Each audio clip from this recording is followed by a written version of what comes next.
बंगाल में सूरत हाल बदलता जा रहा है। एक के बाद एक भारतीय जनता पार्टी के जीते हुए विधायक तृणमूल कांग्रेस में जुड़ते जा रहे हैं। आपने देखा किस तरह से मुकुल रॉय, उनके बाद फिर और 4 विधायक जो उनके करीबी माने जाते थे,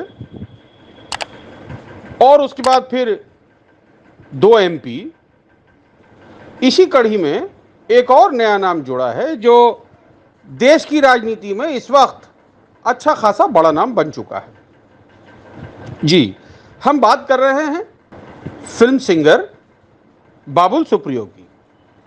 बाबुल सुप्रियो केंद्र में मंत्री भी रहे। 2014 में इलेक्शन जीतने के बाद उनको बड़ा मंत्री पद मिला।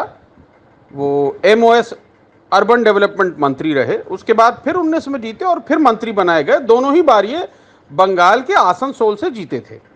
मगर कुछ दिन पहले हमने देखा बाबुल सुप्रियो ने किसी वजह से अपना एक निजी कारण देते हुए भारतीय जनता पार्टी से किनारा कर लिया था।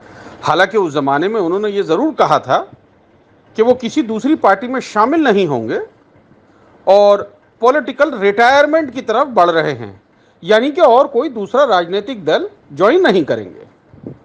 लेकिन अक्सर जैसा पॉलिटिक्स में होता है, जो कहा जाता है वो इसलिए नहीं कहा जाता है कि आप समझें क्यों कहा गया है, बल्कि राजनीति में जब कोई चीज कही जाती है तो उसका मतलब बिल्कुल विपरीत और उल्टा समझा जाता है।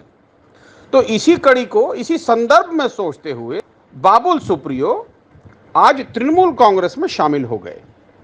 और जब वो तृणमूल कांग्रेस में शामिल हो रहे थे तो ममता बनर्जी के भतीजे और तृणमूल कांग्रेस के जनरल सेक्रेटरी अभिषेक बनर्जी ने उनका इस्तकबाल किया, उनका स्वागत किया। साथ में राज्यसभा के लीडर तृणमूल कांग्रेस के डेरेक ओब्रायन मौजूद थे और उन्होंने गर्मजोशी से उनको हाथ में झंडा और कंधे पर पट्टा, तृणमूल कांग्रेस का जिसको हम पट्टा कहते हैं, वो डालकर उनका स्वागत किया।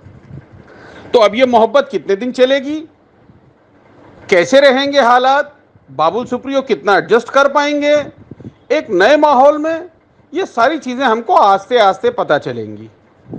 आइए देखते हैं पूरी रिपोर्ट।